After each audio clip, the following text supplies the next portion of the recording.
लोक कथाएं कहानियां की श्रृंखला में हम लेकर आए हैं बहुत ही रोचक एवं मजेदार लोक कथा गणेश जी के वरदान से भिखारी बना मालामाल। गांव के बाहर बरगद का एक पेड़ था जिसके पास ही गणेश जी का एक छोटा सा मंदिर था। गांव में और मंदिर नहीं थे, इसलिए सब लोग इसी मंदिर में पूजा करने आया करते थे। गांव में एक भिखारी भी रहता था। भीख मांगना ही उसका काम था।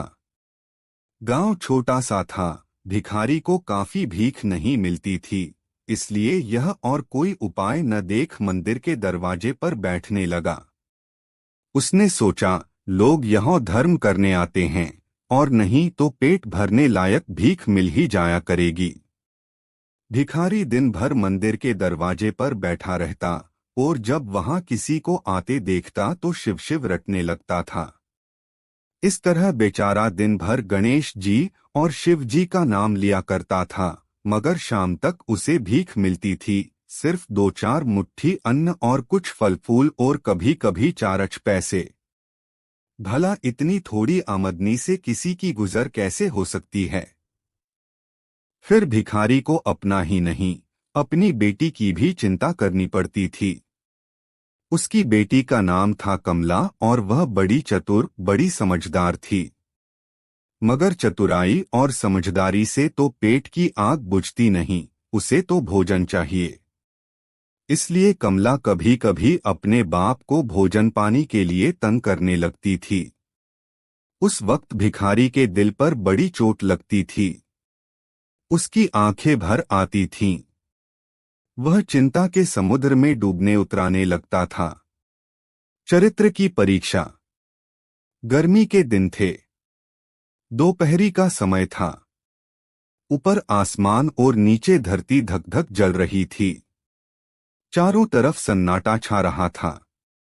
ऐसे ही समय में महादेव पार्वती लोगों का सुख दुख देखने इस संसार में आए। चलते चलते वे उसी गांव में पहुंचे और गणेश जी के मंदिर के सामने से निकले। भिखारी उन्हें आते देख जोरों से जय शिव की रटना करने लगा। भिखारी की यह हालत देख पार्वती को बड़ी दया आई। उन्होंने महादेव जी से कहा, उफ, इस भिखारी की तरफ तो देखो, बेचारा कितना दुखी है। देखो तो कितने प्रेम से तुम्हारा नाम जप रहा है। पर एक तुम हो कितने कठोर।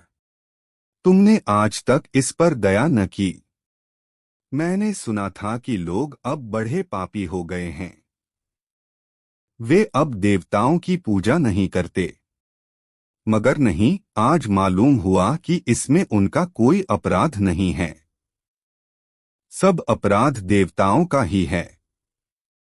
इसी आदमी को लो, बेचारे को तुम्हारा नाम लेते बरसों बीत गए, इतने पर भी अभागा पेट भर भोजन तक नहीं पाता। जब देवता ही ऐसे कठोर हो जाएंगे, तब कोई काहे को उनकी पूजा करेगा। महादेव को पार्वती की बात लग गई। वे पार्वती से बोले, असल बात क्या है यह तुम नहीं जानती, जान भी नहीं सकती, क्योंकि तुम्हारा हृदय ही इतना कोमल है। मगर नहीं, तुम रंज न करो, मैं आज ही कुछ बंदोबस्त कराए देता हूँ, जिससे इस भिखारी का दुख दूर हो जाएगा। इतना कहकर महादेव जी पार्वती के साथ मंदिर में पहुंचे। माता पिता को आते देख गणेश जी उठकर खड़े हो गए। उन्होंने बड़े प्रेम से माता पिता को प्रणाम किया। महादेव जी ने गणेश जी को आशीर्वाद दिया और कहा, देखो बेटा, यह भिखारी बरसों से तुम्हारे द्वार पर बैठा मेरा नाम जपा करता है, मगर तुमने अब तक इस पर दया नहीं की। अब ऐसा कुछ उपाय करो जिससे इस बेचारे का दुख दूर हो जाए। गणेश जी ने हाथ जोड़कर उत्तर दिया, अच्छी बात है पिताजी, 7 दिन के भीतर उसका दुख दूर हो जाएगा। उसे कहीं न कहीं से 2 लाख रुपए मिल जाएंगे। गणेश जी का उत्तर सुनकर महादेव पार्वती आगे चले गए। बिना सोचे समझे फैसला लेने का परिणाम। इसी समय एक बनिया मंदिर से पूजा करने आया था। वह आड़ में छिपा छिपा महादेव जी और गणेश जी की बातें सुन रहा था। उसने सोचा, यह तो बहुत अच्छा मौका है। यदि थोड़ी चतुराई से काम लूं तो सहज ही 2 लाख का मालिक हो सकता हूं। बस वह बड़ी खुशी से भिखारी के सामने पहुंचा और उसे प्रणाम कर एक तरफ बैठ गया। भिखारी को आज तक किसी ने प्रणाम किया था, न कोई उसके पास आकर बैठा ही था। बनिए के इस काम से भिखारी ने समझा कि यह बेशक कोई भला मानुस है। वह मन ही मन प्रसन्न हुआ और बनिए से बोला, बाबा आप बहुत दयालु जान पड़ते हैं। कहिए मेरे पास आने की कृपा क्यों कर हुई? आप नहीं जानते मैं एक गरीब भिखारी हूँ। बनिए को तो अपना मतलब गांठना था, मीठेपन से बोल, आप भिखारी है?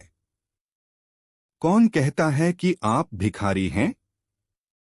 मुझे अच्छी तरह मालूम है कि आप एक पहुंचे हुए महात्मा हैं और आपके दर्शन से लोगों के पाप दूर हो जाते हैं। मैं भी आपके दर्शन करने चला आया हूं। मुझे आपसे कुछ पूछना है, यदि आज्ञा दो तो पूछूं। भिखारी खुशी से पूछिए। बनिया, भला दिन भर में आपको कितनी भीख मिल जाती है? भिखारी, भाई मिलने की क्यों पूछते हो, पेट के भी लाले पड़े रहते हैं। रोजाना 2-4 मुट्ठी अन्न मिल जाता है, कभी 2-4 पैसे भी मिल जाते हैं। किसी तरह दिन काट लेता हूं। बनिया, राम राम। आप जैसे महात्मा और यह कष्ट। इस गांव के आदमी भी क्या आदमी हैं? आपकी थोड़ी भी सहायता नहीं कर सकते। आप कैसे यह कष्ट सह लेते हैं? मुझे तो आप पर बड़ी दया आती है। मेरे जी में आता है कि आपकी कुछ सेवा करूं, पर कहने में डर मालूम होता है। भिखारी, आप मेरी सहायता कर सकते हैं? हे। बनिया दांत निकाल कर बोला, मेरी इतनी हैसियत का हो जो आपकी कुछ सेवा कर सकूं। मगर एक बात है, आज से 7 दिन तक आपको जो कुछ भी मिले वह मुझे दे दीजिए। बदले में आपको 100 रुपए दे दूंगा। 100 रुपए का नाम सुनते ही भिखारी मारे खुशी के उछल पड़ा। उसने सोचा, अगर 100 रुपए मिल जाएं तो क्या कहना। यहाँ तो 7 दिन में 7 आने का सामान भी न मिलेगा। तब तो 100 रुपए छोड़ देना सरासर बेवकूफी है, पूरा गधापन है। मगर इसी समय उसे लड़की का ख्याल आ गया। मैं 100 रुपए लेकर घर पहुंचा और कमला बिगड़ने लगी तो उसकी सलाह भी ले लेनी चाहिए। बस यह विचार आते ही उसने बनिए को जवाब दिया, आपने मुझ पर बड़ी कृपा की, मगर मैं अभी कुछ नहीं कह सकता, सोच विचार कर कल कहूंगा। जब बनिया चला गया तब भिखारी ने कमला को बुलाया और उसे सब हाल सुनाया। चतुर कमला फौरन समझ गई कि इसमें जरूर बनिए की कोई शैतानी है।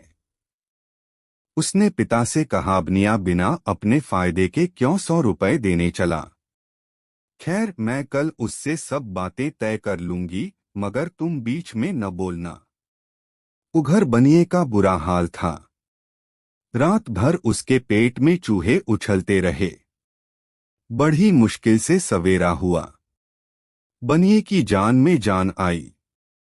वह हाथ मुंह धोते ही भिखारी के पास जा पहुंचा और छूटते ही बोला, क्या विचार किया आपने? कमला भी बनिए से निबटने को तैयार बैठी थी।